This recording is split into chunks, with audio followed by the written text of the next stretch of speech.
Burns, Emergencies, and Disasters. Our unit objectives are to apply the core knowledge of normal anatomy and physiology to the management of patients with burn injuries, understand the classification system used for burn injuries, burn depth, and rule of nines, understand the stages and phases of burn injury, describe local and systemic effects of burns and treatment modalities, apply knowledge of fluid, electrolyte, and hemodynamic alterations to the management of patients with burns.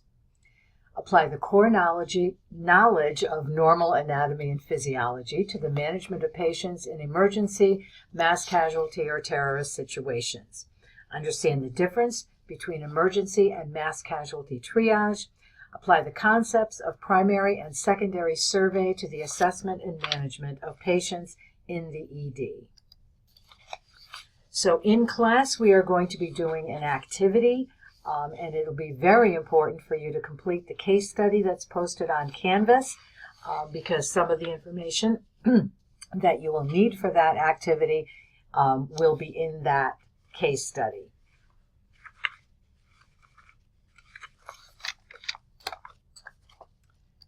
Here's a link to a burn grafting procedure. If you're a little squeamish, you may not want to play that while you're eating lunch. Those like me who love to watch stuff like this, not a big problem. So now we're going to talk about triage and the differences between emergency triage in the emergency room versus mass casualty triage. And it's a slightly different focus. So in the emergency room, your triage levels are based on the clinical presentation, the severity of that clinical presentation, and the anticipated resources that we're going to need to treat that patient and stabilize them. So you may encounter 5-level triage systems or 4-level triage systems, depending on the emergency room that you're working at. In your book, it's separated out into 5 levels, but oftentimes you will see the first 2, the resuscitation and emergent, combined as and labeled as emergent in other triage levels. So with resuscitation level, that is somebody who is dying, somebody who is coding.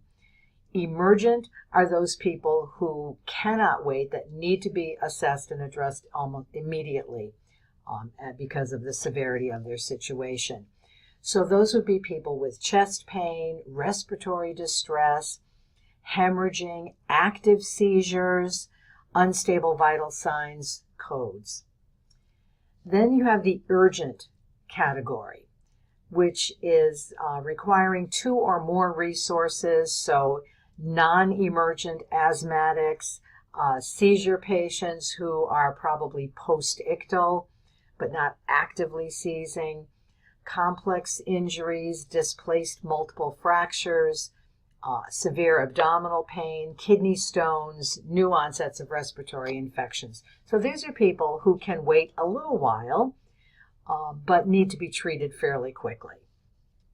Then we have our non-urgent category, which many times should probably not even be in the emergency room, with the exception of somebody with simple fractures that need to be aligned and casted and that sort of thing. But strains and sprains, simple non-compound fractures, not multiple fractures, intact neurovascular status, that sort of thing.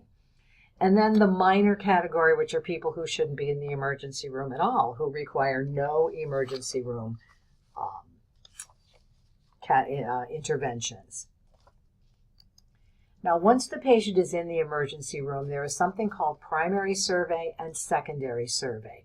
So the purpose of primary survey, and this is something that is done very, very quickly in a couple of minutes, it's assessing and addressing life-threatening injuries and conditions.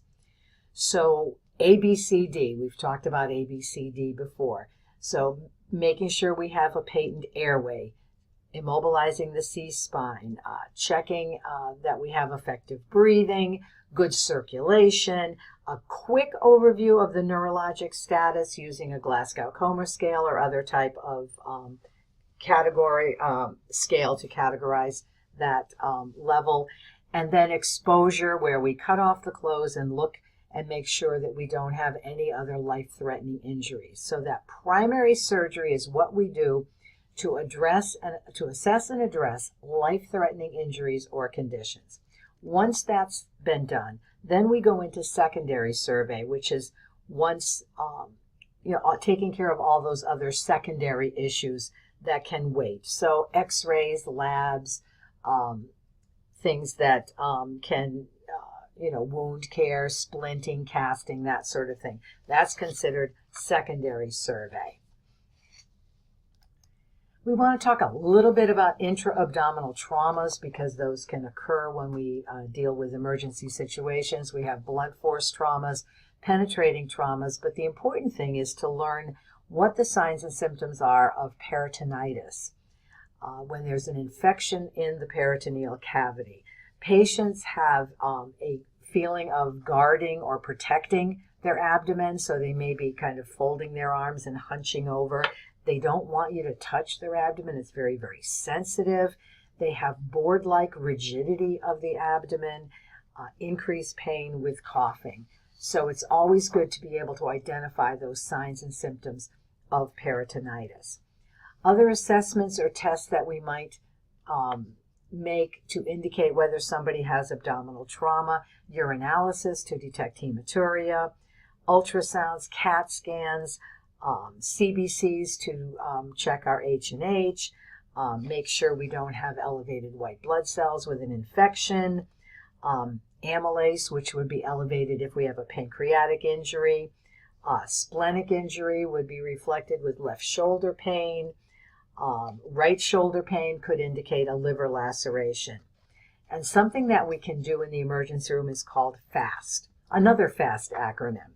Focused assessment for sonographic examination of the trauma patient. An abdominal ultrasound is highly accurate for detecting intra-abdominal trauma.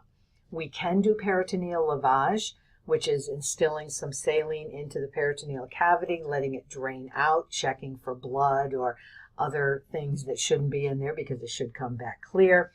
But the ultrasound is something that is very, very accurate and much preferred if it's available. And then we have mass casualty incidents, and that's where our triage is quite different from the emergency room triage that we've talked about already. In mass casualties, the greatest good for the greatest number. So what we consider a disaster is when the number of casualties exceeds the resources. So we could have an intra-facility disaster that will exceed the resources of what we have in our particular facility, or it could be in a very localized area, a very small area. And then it becomes multi-casualty when the number of casualties are significant but still are able to be used in terms of our local resources and addressed using our local resources. Mass casualty is when the local resources are overwhelmed. Multiple state, federal agencies might be required in order to address the issues.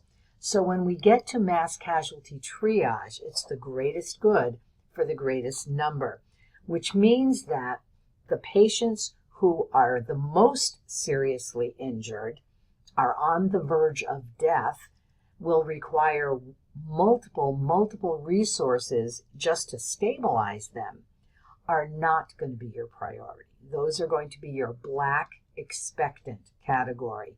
They are not going to be the priority. They are going to be the lowest priority because we have to conserve the resources that we have available and treat as many people as we possibly can.